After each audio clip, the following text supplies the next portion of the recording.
Hello, Carl. Is that you, sir? It is indeed. How are you? I'm doing well. How you doing?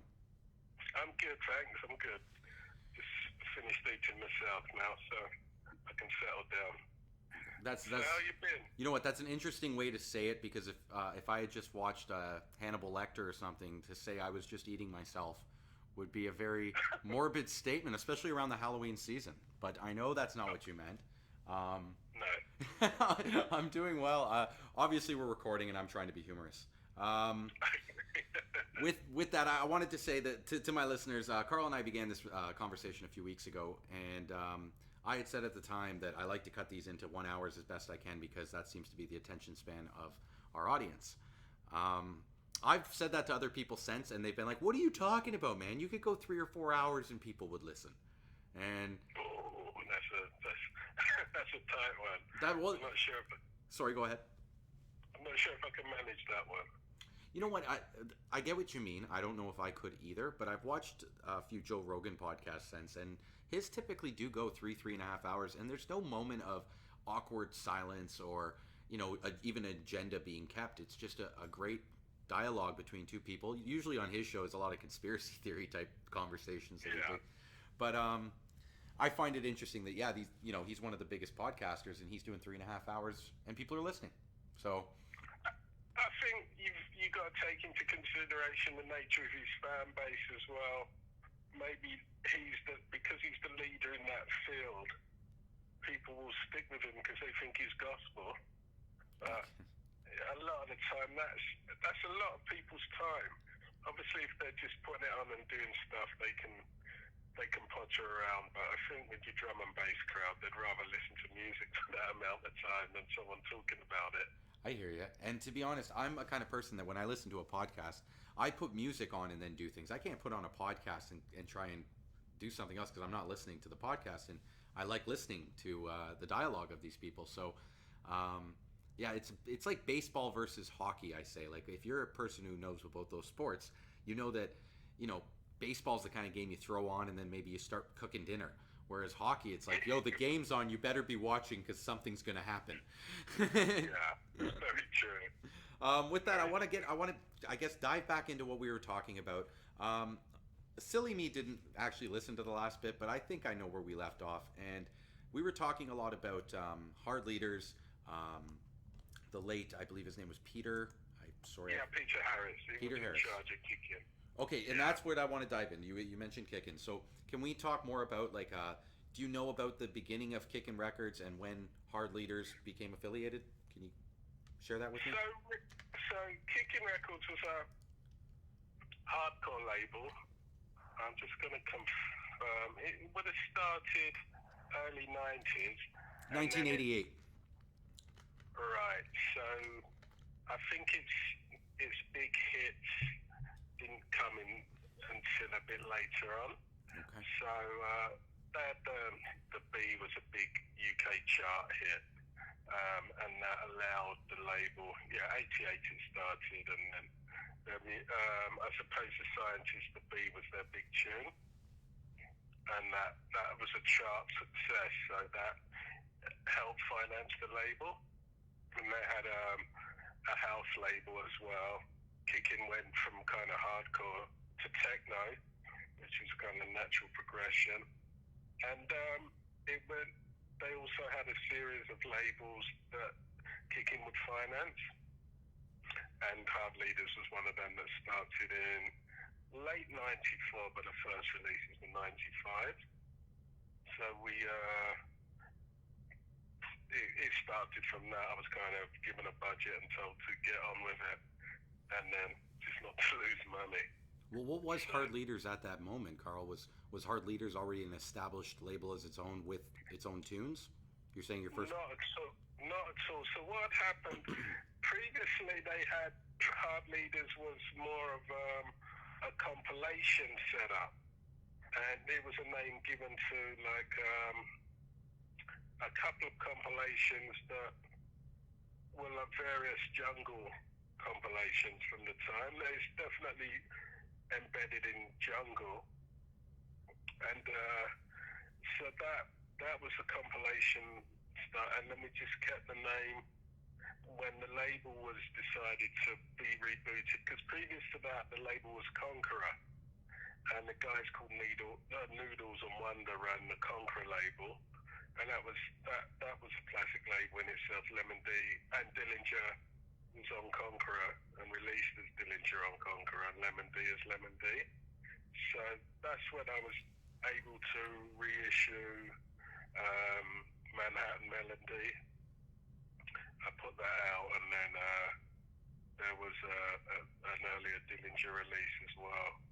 I think Tear Down the Place it was. I'd have to Google to be 100% sure. But so Conqueror, so Hard Leaders was just a compilation label for jungle. Kicking Records was the main label. Hard Leaders was a subsidiary of Kicking, and had its own independent stance within that. But really, so the first Hard Leaders labels were Hard Leaders under Kicking did hardcore releases, and then went on to jungle. Okay, if you don't mind, I want to try and recap what you just said, if I'm understanding you correctly, and that is that Hard Leaders was originally a subsidiary of a compilation of jungle releases. However, when you did... Not quite. The name was used for a series of compilations. At the same time, they had a jungle label called Conqueror. Conqueror put out 5 or 6 releases, and then the guys behind it moved on to do other things, Noodles and Wonder. And then they decided to resurrect the drum and bass label, and Hard Leaders was the name that was kept because it was already being used on some of the jungle compilations, so we just went with that name. And then it just developed from there. But if I'm not mistaken, you said that one of the first releases was actually a hardcore song. On the compilations. Gotcha. Okay, gotcha, Carl. There was a compilation series called Hard Leaders, more from hardcore into jungle compilations. Back then, early to mid-90s, there was a lot of compilations coming out into like CD mixes or just tracks. It was a big market for it at the time with the explosion of electronic music, and CD being a new format that was easy enough to just... People were doing their cassettes, and then people were doing CDs. Well, you know what? If I could pause you for a moment. As you say that, I remember when I was first into raving, it was for happy hardcore music, and the CDs I would buy were tracks. They weren't sets. It wasn't until I got my first jungle tape that it was a recorded live set of something. Yeah. And you know what? I forgot about that, but you're right. I totally went out and we bought these CDs that were just, it was a song that kind of went quiet at the end of the first song, and then the second song would come on.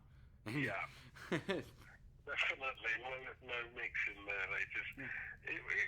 From a marketing perspective, everybody in music likes to sell their music twice. Because the first time it's paid for, the second time it's pure profit.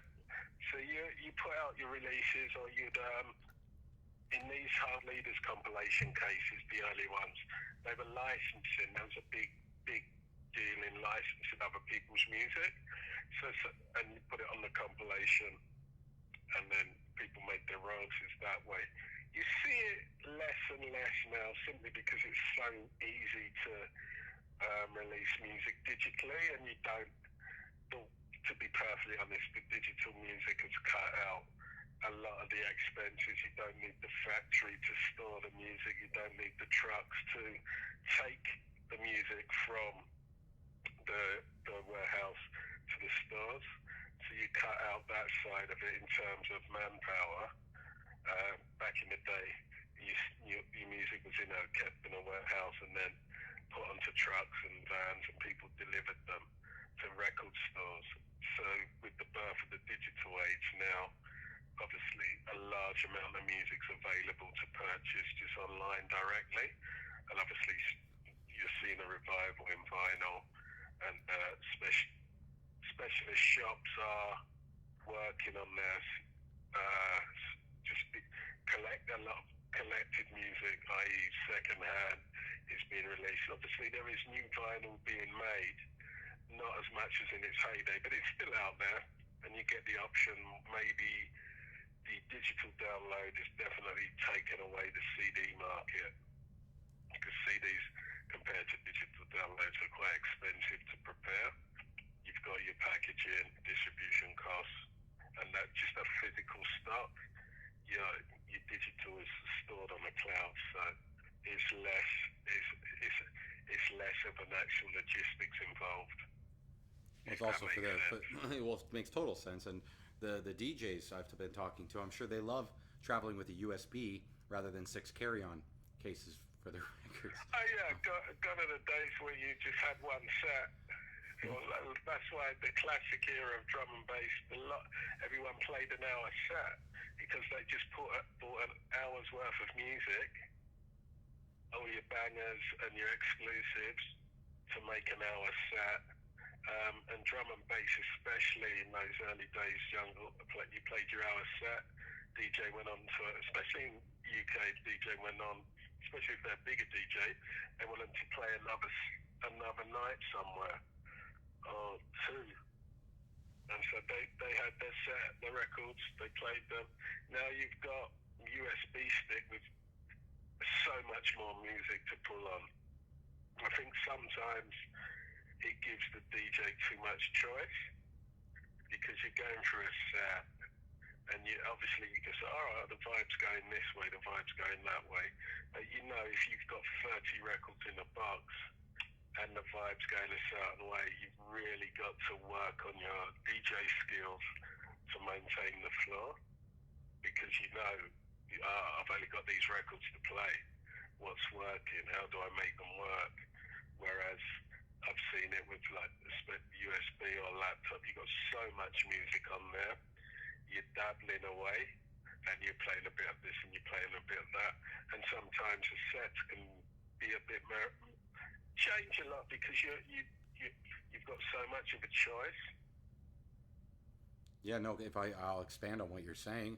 I think there's a sense of analysis paralysis that can come, and that much information to choose from. I said recently that I have a lot of hobbies myself, but I feel like a person in a video store. When you've got like 1,000 movies, or you're looking through Netflix, and it's like, I wish sometimes somebody would just make the choice for me, because just give me 3 things to choose from instead of thousands. It's just too much. Yeah. And but the thing I find very interesting in what you were talking about was the quality of the set, because I'm going to use another metaphor, I guess, here in saying that I could imagine if I was reading a book and I didn't really like it, just putting it down and picking up another book. But I can't imagine if someone was reading me a story, if halfway through reading me that story, they realized the crowd wasn't liking it and just began reading some other story.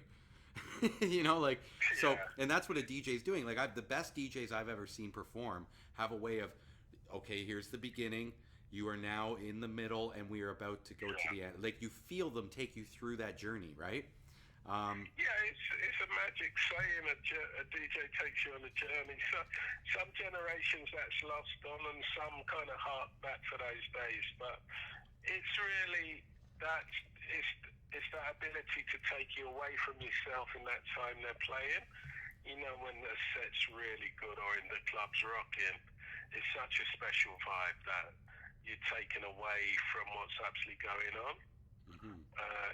In the sense that you're part of something bigger than you, and you're just in the vibe. Especially with jungle, drum and bass, when the club's rocking, the big tunes are dropping, and like everyone is in it, like from the front, the back, the sides, people at the bar, people rushing back from their cigarettes to hear the tune.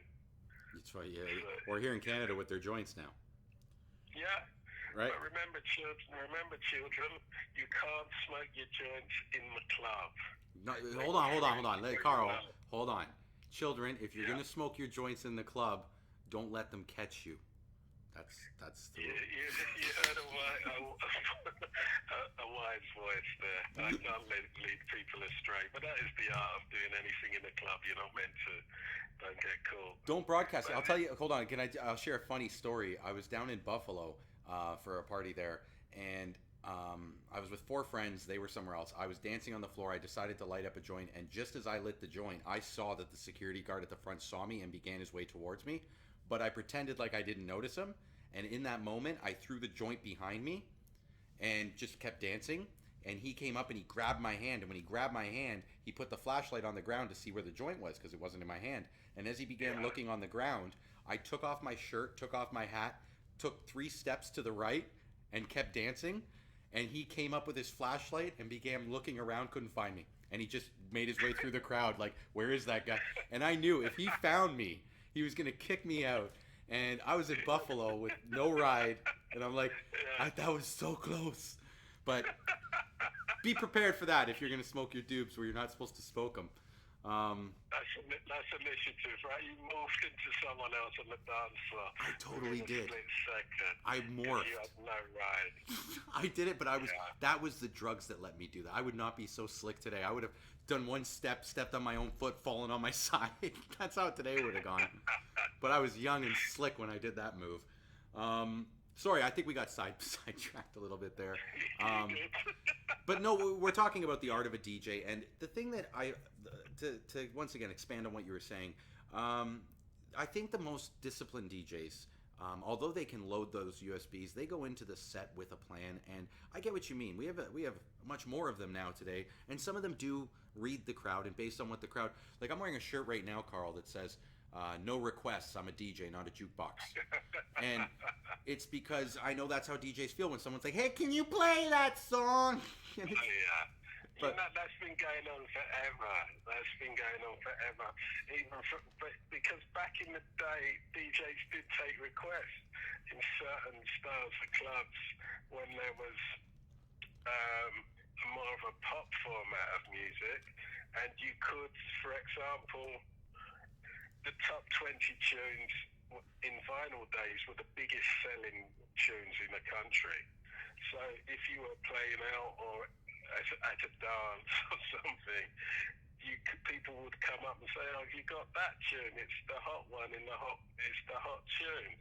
And then a good chance that DJs would have it. Obviously now, every DJ's got everything because you get the YouTube DJ who's got his laptop and then plays you the crusty MP3 off YouTube, and they will take requests. But obviously drum and bass as such, because of the club nature and club culture, less requests that's not the thing you really do, bother your DJ and say play this or play that, because you're really there because you trust them in their taste.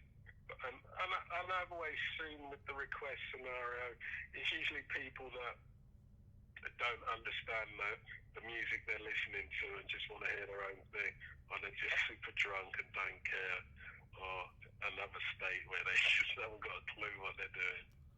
If I was, I don't spin, but if I did, and somebody ever requested a song, I would just continue to play Sesame Street or something. Like I would just be, oh yeah, and I'd just play like Sunny Days, this is the one. Okay? And if they don't leave me alone, I would just leave it on that music. That's. I've been in that position before, and you're like, sorry, I haven't got it.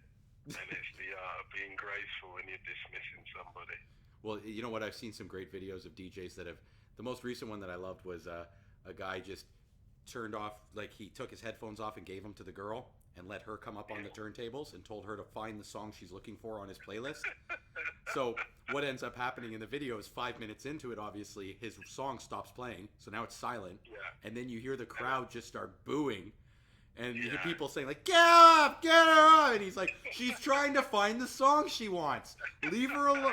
And then he says to her, like, I don't think they like you. I think you should go.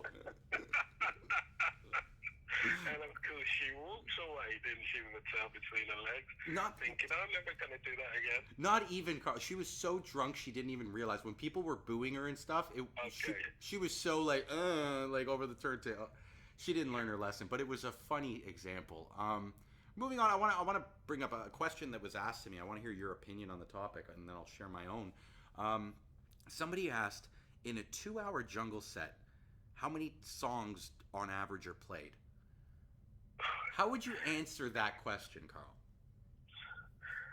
I try not to laugh, but if you think about the makeup of a tune, especially in drum and bass, with your intro, your first drop, your second drop, and then the the run out as such, just to break down the nature of the music.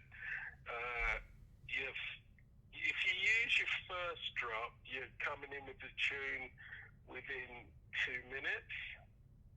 So you're giving them, if you've usually you've got something playing under the intro, then you come out of that, you roll your track out, then boom, you're in another tune. So you I mean, it's such a weird question because it's also the length of the tune you want to play. Are there any rewinds involved in No this? rewinds. There are no rewinds. This is an MC-free set. There will be no rewinds. The thing, hold on, if I can once again lend to the discussion, one thing I found interesting was that it depends the type of DJ you have, and you also it depends what type of era of music he's spinning, and if he's right, like if he's got songs, in my opinion, that were more in the breakbeat kind of 1632 era, then he's going to be in and out of that song real quick. It's just going to be a touch of the song. Whereas if you've got the more full production that we're getting these days, you might get a guy play you 64 bars of the song before he even begins the mix. So it depends what type of drum and bass we're talking about. And absolutely. Do you know what I mean? And the crowd as well, because if you, for example, you like rollers, you got some fat rollers going on. The way those tunes are mixed seamlessly, you're in and out of the tunes. So if you're logical, within an hour, I'd say 16 to 24 tunes. In 1 hour? And remember you're only in and out 3 or 4 minutes, and then you're layering up some tunes.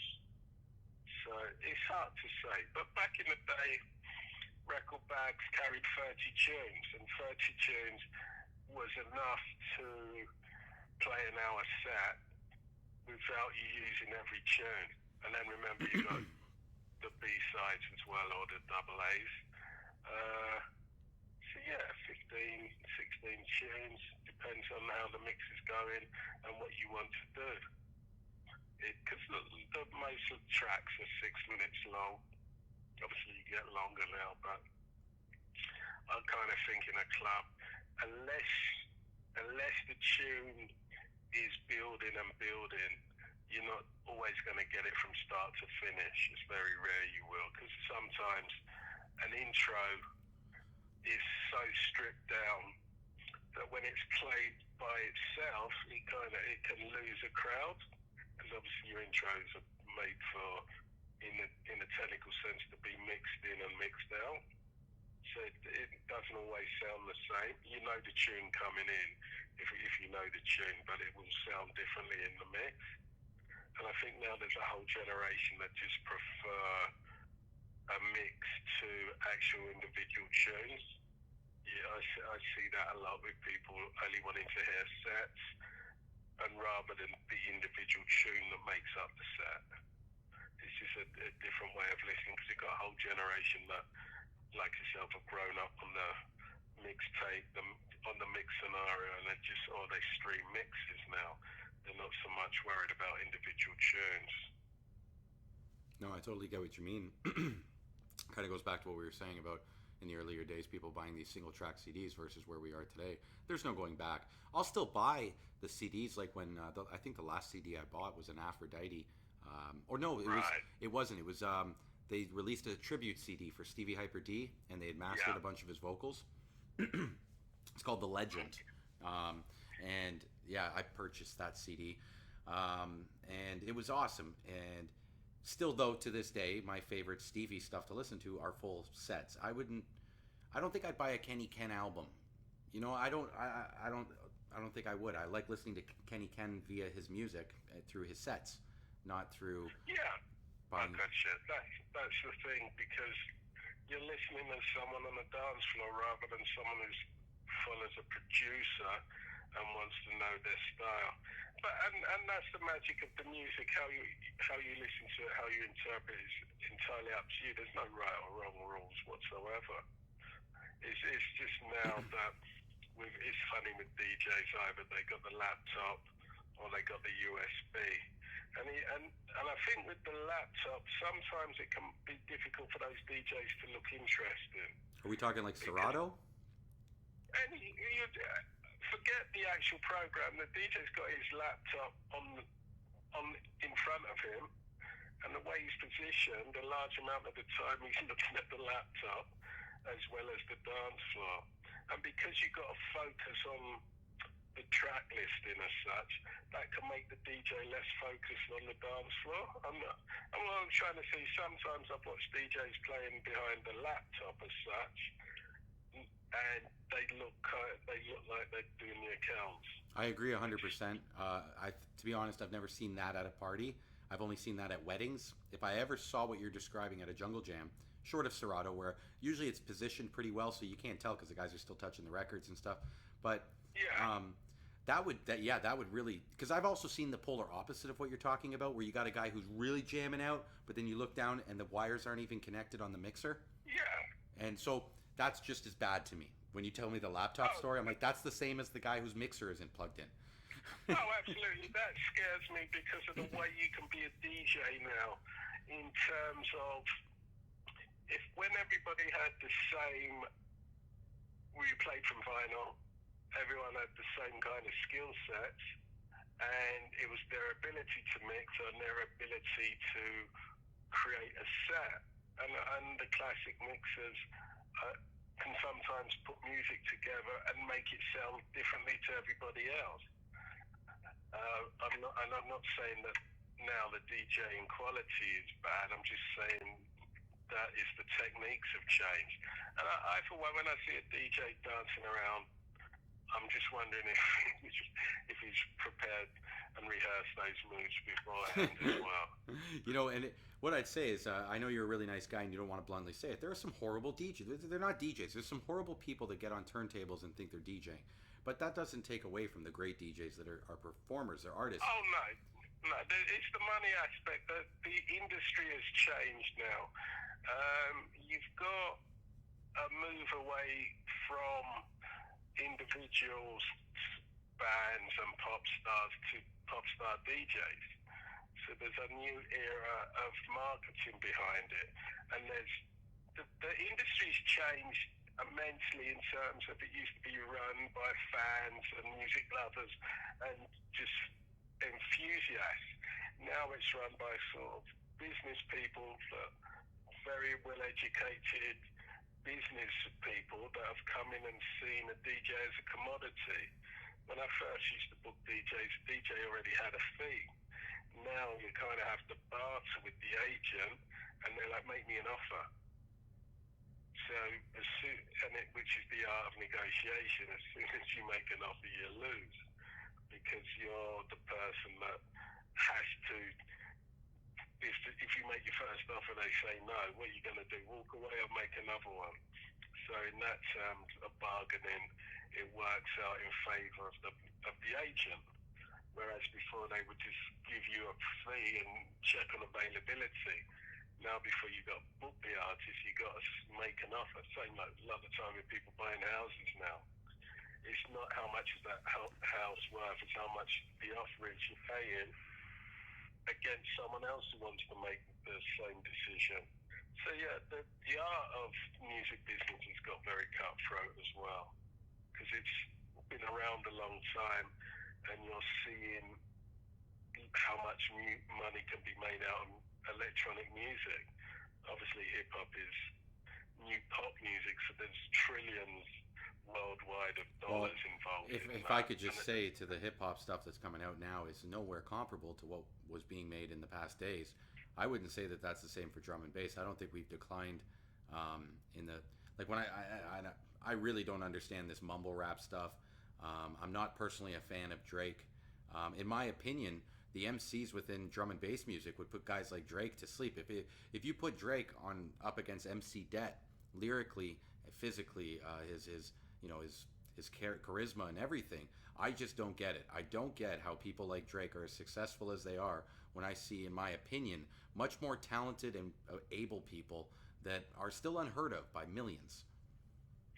But Drake was on what's it, that school show? Degrassi. Yeah.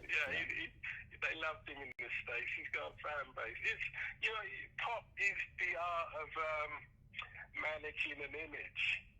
That and those guys are street people that have created their art, like with early hip hop, those characters that are now legends and everyone's forgotten about them. They all had that charisma and that hustle.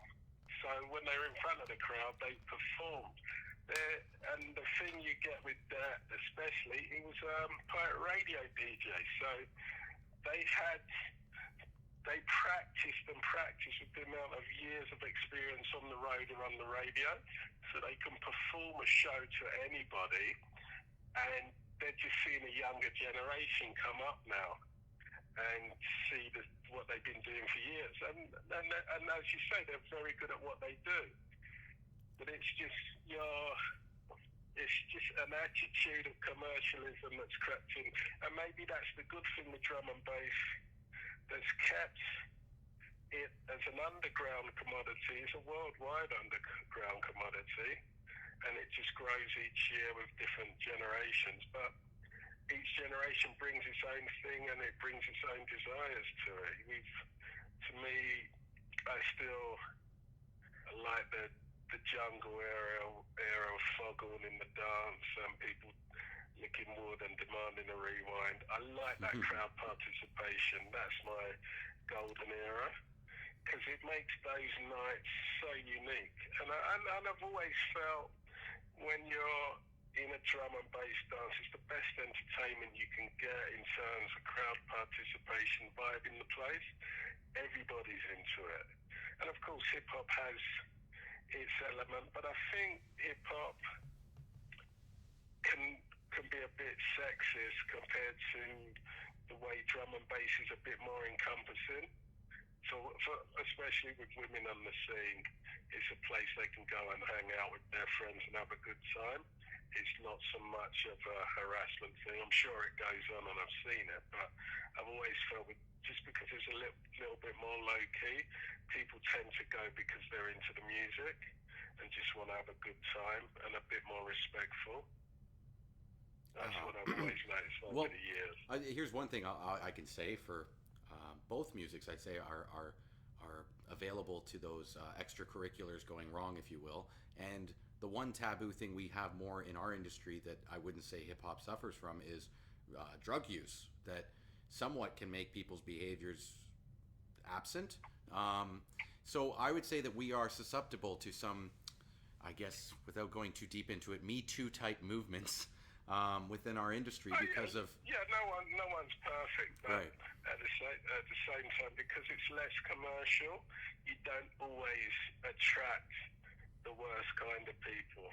I get what you're saying. I get what you mean, because you don't have the bigger crowds. With more people, you get more crazy. Yeah. But or the walk-up kind of crowd. Well, and I would say one thing too is that drum and bass. When I think of exploitation of sexuality, I don't think drum and bass. I do think hip hop music videos. Yeah. They're demoralizing. We'll have to wait and see. Some ballers make some big hit drum and bass videos, and then the producers will come in with the shiny look. But yeah, most of the time, because it's underground, it's stayed out of that commercialism. Do you think that if these guys had the ability do you think if offered the same money and royalties and lifestyle, people like Skibba, Shaba, Det would be making music videos that would be comparable to the ones we see from the hip hop community? Well, it depends. Remember, it's the producer. The bigger the budget, the bigger name producer, the bigger the producer, the more power they have. I suppose it's a hard one to call, because X is from Toronto, and he's done so many videos for the major artists. Someone like John Singleton, who did Boys in the Hood, he's a film director, but he's done a lot of videos and then you look at those certain, like the gangster type of hip hop videos where you've got just the crowd scene, the crew's out, rather than any staged kind of show. Obviously, you get the large ladies scenario with some of the bigger hip hop stars. So it does vary, but most of the time, drum and bass hasn't been on that budget scale. No, I'm sure it will come. And with the way technology is making it easier to create imagery, you will get the major productions, I'm sure. But you a lot of the time you're putting your tune out and you go to YouTube and there's something splashed over a tune, or the tune's just playing from start to finish. You know what I was thinking is if MC Bassman ever made a music video, watch out. That would Yeah. probably. I don't. Are you familiar with MC Bassman? I'm trying to think. I don't think I've seen him live, but I do know the name. He's the guy who does all the lyrics about, they like my cock, it's long and black. Oh, Yeah, they like my. yeah. Yeah, I heard him with. I've heard. You know what I'm talking about now. I've heard him with Fun. Yeah, that sounds about right. Funsta and Bassman going back to back would be hilarious. Yeah, I've heard. Yeah. He's a joker, man. And that's the thing. You know what? Without going once again too deep into this, that guy is hilarious. Like the things he say. Yeah. The first time I heard him, I was like, "Is this guy a joke?" And the guy was like, "Yeah, he is." And I'm like, "Oh, he is." So I paid attention, and he was saying some funny shit, man. But Oh yeah, he's a comedian, and he's played with some big name DJs. yeah, He's not. he's on with like- Mickey Finn, Andy C. Fucking, there's this guy. They like my cock. It's black and darker. I'm like, who is this guy? Yeah, that's his thing, and it's like, okay, all right, bro. Okay, if people want to book him and they know what he's about, then that's his thing. Well, people love to hear it from whatever. I've never actually, if he ever came, Carl, I gotta say, I'd go see him because I would just want to see. I could tell everything he does is freestyle, and it's always very dark sexual stuff. So it's funny, and I know he doesn't mean it. Well, I hope he doesn't mean it. I can't say I know anything. I don't know the guy, but if I found out he meant it, I don't think it would be as funny. But I think it's humorous, and I'd pay to see him if he ever came down here, man. Yeah, I think there is a marketplace for the character MC. You want the characters. We do. Funsta has done a great job of mixing up his, bar rage lyrical ability with his fun aspect. Like I've liked Fun since the day you brought him back in 2000, whatever. And Right. and I liked him before that. I knew Fun, and Yeah. he wasn't the lyrical genius he is today. I loved that he was that. Like that. It was him and Shortson, I think, was the other guy that he used to go back to Right. that. And the two of them would do this like EA, oh my high days, Yeah. EA, oh. And I was like, who are these guys? They're fun, And he's the guy. I remember my buddy. Yeah, It's Fun. His name is Yeah, MC Fun. definitely. I'm like, that's Yeah, perfect. and when you know him, that's his nature. He was always light-hearted, and he always didn't want to take it too seriously. But behind the scenes, he's a sharp, on it business character, and it's his career, and he's made a living from it. But yeah, those days when he was coming up and with rough stuff on the radio, they had the Cool FM show, and they were like, it was an institution in London for a while. Those guys have so many followers and so many people that want to jump and take their place that they've got to be on top of their game. I hear now a lot of people don't like MCs, or maybe it's just the era of the promoters that we have that don't particularly want to bring them over. But I think a big MC or a good MC can rock a dance just as well as a good DJ. But when you get the combination and they work together, it just gives you an edge, and it's part of the culture of the music as well. Let's not forget that it's always been there from day one. It didn't just become a fashionable thing. The MCs and drum and bass DJs have always been part of it.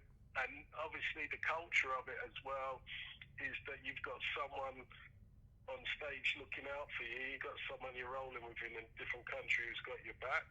So that was also part and parcel of the culture as well. Well, I think it's the money, to be honest, Carl. I think most promoters today are leaned heavily on the first thing they're booking is a DJ. The second thing maybe. I Well, understand that. it's funny you say it's, of course. Personally, the first party I ever threw where I brought a UK out, I brought MC Riddler by himself. And and then if you look at Fun Stuff most recently, he came out on his own and he took all these little bookings. He must have done 8 or 9 bookings while he was here for 2 weeks, right? So Yeah. I think MCs need to learn that too. That what, don't worry about the promoters. Just get out here without a DJ, and you'll ride. Like if Skiba, Shaba, if any of those guys were actually here for a month, they'd walk away. The problem is they have obligations where they come from, and they have contracts and stuff in place where they can't just jump out and live somewhere else for a month. Yeah, it's different. It's your cost of living as well. It's economics. There's a lot to do with it. When there's a far more amount of money and creativity, you see more of those choices. A lot of the time I felt with the drum and bass in North America, it's just pure love that keeps it alive. I see people put their money into it, they're hard earned, and they're not necessarily looking at more than breaking even, but they like to throw events, they like the occasion, and that's what keeps it going, whereas more in Europe is business, and there's a lot more money involved, it's a lot tighter, and so there's a definite growth industry there where it's stagnated here a bit simply because economics have been tough, and the Canadian dollar against the pound as well, that doesn't help. Well, yeah, and to talk about spending money, I was going to make a song called Jungle Owes Me Money, but I honestly... A lot of people would have been into that. Here's the thing, I have a rhyme where I say the life of a jungleistic MC is funny because we work real hard but we make no money. But I've actually spent, I could tell you, my Vivid Mix CD cost me over $33,000 to make, and it was a free CD. I gave it away, and that was an annual salary to me at the time. So I donated my life to this music, my money, my time, my energy, and it is for a love of the music. It was for, I love to go to people with something and say, wait till you hear this, it's going to change your life, because that's what this music can do. Recently I was telling my brother, talking to my brother about this, I was saying, like, to say that I'm passionate about jungle is an understatement, and I think anyone who becomes a jungleist, we're labeled as, there's very few musics that label you. I say you might listen to hip hop and rap, nobody calls you a hip hopper, but for some reason they call us jungleists, because we are something. It's the same thing I say about rockers. They're the only music genre where you go, oh, he's a rocker. What does that mean? You've labeled them as something, and it's because the music makes you something. And yeah, jungle has been a really important part of my life. It's not just the music either; it's the community, the culture, and like. So you're a jungleist. I'm a jungleist. That's. Wouldn't you say? Yeah, I said yes. I'm a jungleist. Yeah, you're a jungleist, bro. At heart, until the day I die, until I'm pushing up daisies, as the great late Stevie Hyper would say. Yes. But yes, and it is. I tell people all the time, if you're going to listen to this music, we need more than people listening to it. We need people, playing it. We need people spreading it. We need people donating to it, coming to the parties. I honestly don't go out like I used to, and I have my excuses, but they're not worth sharing, and I'm sorry I don't go out as much as I used to, but we need people going to the parties, supporting the promoters, and like my last conversation was with Sunil from Dubplate Special, a guy who said, I don't know how to spin, I wasn't very musical, but I wanted to do something to help this scene, and I was like, I know what I can do, I could make clothing. And that's the kind of thinkers we need in our scene, people that aren't just going, I like this music, they're saying, how can I help this music evolve? And yeah, just without going on too much of a tangent, I am a jungleist. So are you though, Carl, and that's what I want to talk about before I get into my final questions here is, are you still helping musicians get recognized, get noticed, and get out there? More in a scenario where if people ask me for an opinion, I'll get it, and then if I see, it's usually more on the business side of it, and even established DJs and producers giving them some ideas and things what to avoid, or the trappings that could cause problems. And see, I still work with some of the old artists, just giving them advice and just checking up on them every now and then and making sure if there's any money owed to them, they get their money. So it's more of a kind of, if people come to me, I'll assist them, but rather than going out looking to assist people that aren't looking for my help. So especially with the older producers I've worked with or just been around and still on it, we sit down from time to time and talk about business, and we just maybe say, you know what, if you want to break into that market, you've got to use this kind of agent, maybe this kind of marketing strategy. because everything's so instant now. It's all about profile, and sometimes if you haven't got anything to say, it's not worth saying. It's best not to say anything. But a lot of people just think you've got to be out there all the time to get the likes and the clicks. So yeah, I do help, and there's people in other kind of bands as well. I'll go and listen to what they're playing and give them an idea because of my experience. I've worked outside of drum and bass, so I've got a bigger picture of the scenarios that artists can get themselves in. And most of all, if someone's up and coming and just wants an idea, I've always got time for them. I don't. Talent's talent, even if it's in its rawest stage. There's elements you can see, and a lot of the time in the earliest beginnings, it's just people want enthusiasm, especially when you're not sure, and you're working away at something and you're not sure. You just need people around you that are enthusiastic and honest. If it's not good, tell your mate it's not good, and just say that's the reason why I don't like it, but maybe something else you did before I like that, and then people value that. Some of the artists I released years and years ago, I'm still in contact with, and they're still playing me their music and ask me what they think. And now it's more like, oh, just get it out there. It's good, keep going. So because you've got so much music now, you're swamped, and you've got this new era of record companies only buy the talent that's already created itself. And then you've got your YouTube scenario where you've got a massive profile, and technically that should help you sell your records if you're going down that road. But drum and bass, because it's club orientated, it's still profile linked. If you're a DJ and you make your own music and you play your own music, the more bookings you play, the more your music's gonna be out there and more it's going to sell itself. So the basics don't change, even though the formats have changed. Well, and the interesting thing, sorry to cut you off there, Carl. The interesting thing in what you just said is being able to lend constructive criticisms to your friends or be able to receive them as well is a very important aspect. I think right now some people are either sensitive to being told or afraid to say, because we're in this very hypersensitive time where just saying something critical can have you ostracized, even if it is constructive, which I think is very important to somebody who's being critical. Make sure you keep it constructive. For example, don't say that sucks. Say, you know what, it could use a little more bass or a little less this, or be constructive.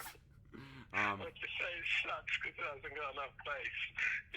That sucks. It's still constructive, but it'd be better if it had more bass or if it had that sound. There's so much technology out there. There's so much people making music. Sometimes it's the art of creativity is lost. Why follow what everybody else has done or is doing? Why not try and make your own take on it? And that's what defines a producer in the end, is someone with their own definition of what they're doing. They're not necessarily following anyone. They can sound like people, but in drum and bass, the tunes that are the biggest or the ones that last the longest are different to the pack. That's what gives them their edge. That's what makes them, sometimes you can play a tune 20 years ago in drum and bass to a new audience and they still enjoy it.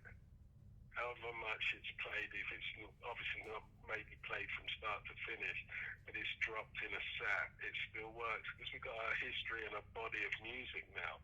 You've got different eras, and there is a lot of interesting things happening in the styles of drum and bass, because you can make a new sound old, and then a new sound just sounds futuristic. And that's the technology and the nature of the people using the technology. They are creating their own style, which is a good thing and keeps the music vibrant. There's a definite resurgence of good quality drum and bass, jungle, ragga, and it's because it's worldwide as well. It gives different flavors. You're getting a different personal imprint or perspective putting into the music, and that makes it interesting as well. in my humble opinion. Anyway. I'm with you. I'm with you 100%. Okay. The final question I'm going to ask you, I have to ask first because I don't know if I asked this in the last interview. I know we did our Mount Rushmore because I remember going through that. But did we do our vault? Did we do the vault question? No, what is that? Okay, it's my infamous question that I ask almost everyone. If you could put 5 items into a vault that would encapsulate our rave culture, what would the 5 items be?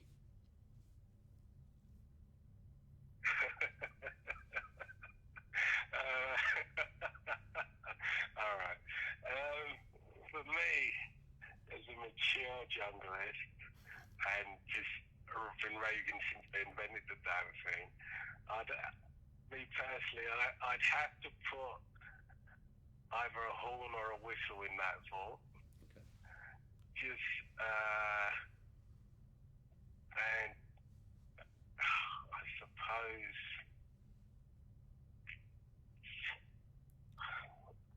right. I'll give you some examples just to help you go if you want.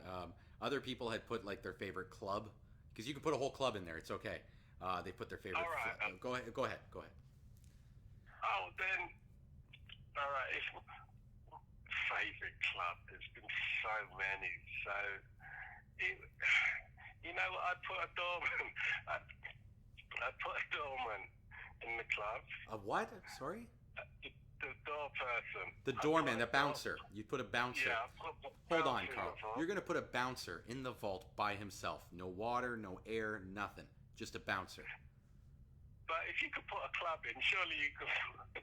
I mean, But a club, you get all those people to help entertain you. That guy's gonna be by himself for 25,000 years, Carl. That's not very nice. I've got 4 other choices still. Hold on. You got 3. You got 3. I got my whistle. I got my doorman in there. And you know what? You know what? He's a doorman, and at least he's got a whistle and a horn to play with, right? Yeah, I got to put a big fat sound system in there because Nice. I'm not happy unless it's a fat sound.